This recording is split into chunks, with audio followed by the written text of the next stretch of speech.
Hey guys, welcome back. Wesley Cornwell here, in-flight crew member with JetBlue and law student.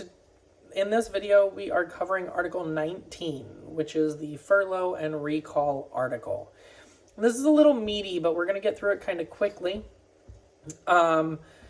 Overall, I consider the entire thing a loss, only because coming into this, JetBlue has had and continues to have a no furlough policy.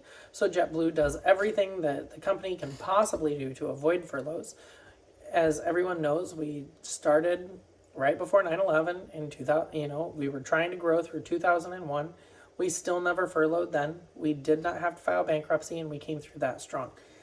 That being said, it's not a bad idea to have a worst case scenario. This is how we're going to do things.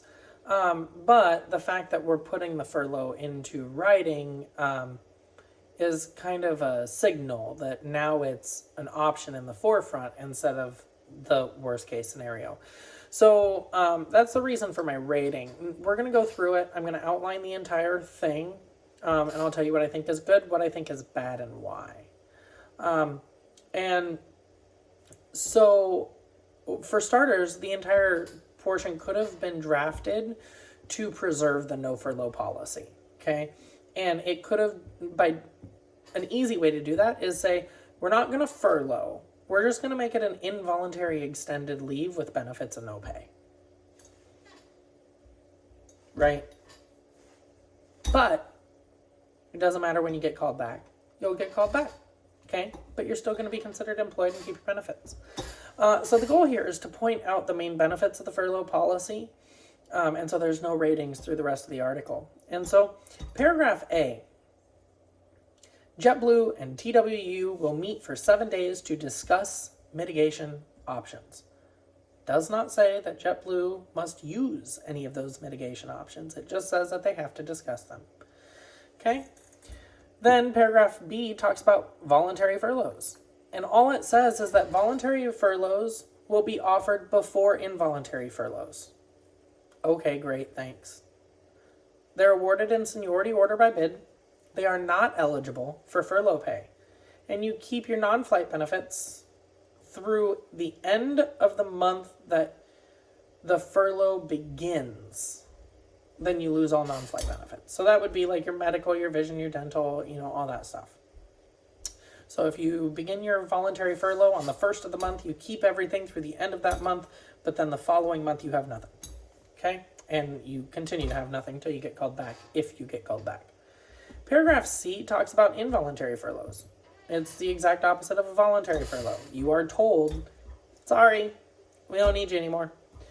And you're furloughed in reverse seniority order. That's industry standard. That's kind of how it works. And if you are post-probation, so you've completed your probation, but you're still within 1 year of your day to hire, so, you completed your 6 months, you're at 6 months and a day, up to 1 day less than 1 year, then you're given 2 weeks notice, or they give you 2 weeks of pay with no notice. No pay if furlough is from circumstances beyond JetBlue's control. What does that mean? Well, if a company is furloughing, there's clearly something beyond the company's control, right? Otherwise, they wouldn't be furloughing, because no company chooses to drive their company into the ground and lay off their staff and go bankrupt. Just saying. So, if you're post-probation but within a year, you're probably never going to get paid because of that language. If you are after 1 year, so you've hit your 1 year anniversary, anything beyond that, you're going to get 2 weeks of pay per year of completed service with a maximum of 12 weeks of pay. You get no pay if you transfer to a different position. And that makes sense, right? Like if they say, okay, we need to reduce in-flight, but we have GO open, and you transfer from in-flight to GO, you don't get 12 weeks of pay for being in-flight and going to GO. You just get your salary as GO and you get to keep your job. That's kind of your benefit. And then you keep your benefits as long as you are receiving your furlough pay under an involuntary furlough. And so that means that you keep your benefits for 12 weeks. At most. Okay. Paragraph D talks about recall. So once the company has furloughed everybody, then there has to be a process to call everybody back in a certain order. Well, first they have to tell the union who they're calling back, right? That makes sense because the union needs to make sure that they start checking those people for dues. And then you're recalled in seniority order. So you're laid off bottom up and you're called back top down. Okay? Notice of recall is overnighted to the last known address of the in-flight crew member, and then you have 15 days to respond. So the important part there is make sure that your address is up to date.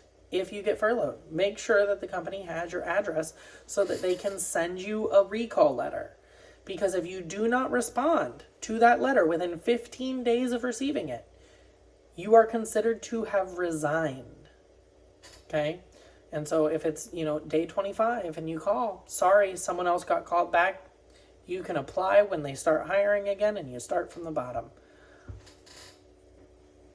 Paragraph E is another one of those general provisions. It's kind of, okay, well, we have all this other stuff that we want to talk about, but we don't really know where to put it. And so it says that a list of the people that are going to be furloughed has to be provided to the union prior to the furlough. Pretty simple. Hey, union, here's how many people we're laying off. Here's how much money you're losing because we're furloughing. And here's everybody that's getting a notice. Then the notices go out. Your flight benefits are determined by company policy. Well, currently there is no policy because there's a no furlough policy. So, as far as I'm concerned, that means no flight benefits and furlough. Because it doesn't even have a reference on where to look for that policy. You know why? Because there isn't one. And so, thanks, I think, maybe. It needs to be worded a little better because that's just vague. And quite frankly, it's not beneficial at all. Like, why did you even go through the hassle of writing it? Refer me to something. Or, here's an idea, put it in the contract. Also, because it's based on company policy, it can be changed whenever the company wants. Kind of like referring to the IBBS. And then finally, your company email and BCSS will remain active for the duration of your furlough. If you keep flight benefits, then so will my ID travel. And that makes sense, right? If we have our flight benefits, we kind of need to book them. And so that concludes Article 19, which is furloughs and recall. Again, we came into this with a no furlough policy. I would have liked to see something that preserves that a little bit better. So I consider the entire section as a loss because we're even talking about it. And JetBlue has a no furlough policy. And so we're throwing that out and we're replacing it with a furlough policy.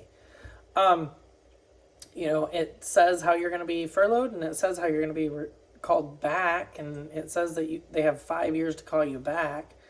But there's definitely some room for improvement there. So yeah, thanks again for listening. Check out www.evaloncare.com. Check out the products. Let us know what you think. Don't forget to like and subscribe.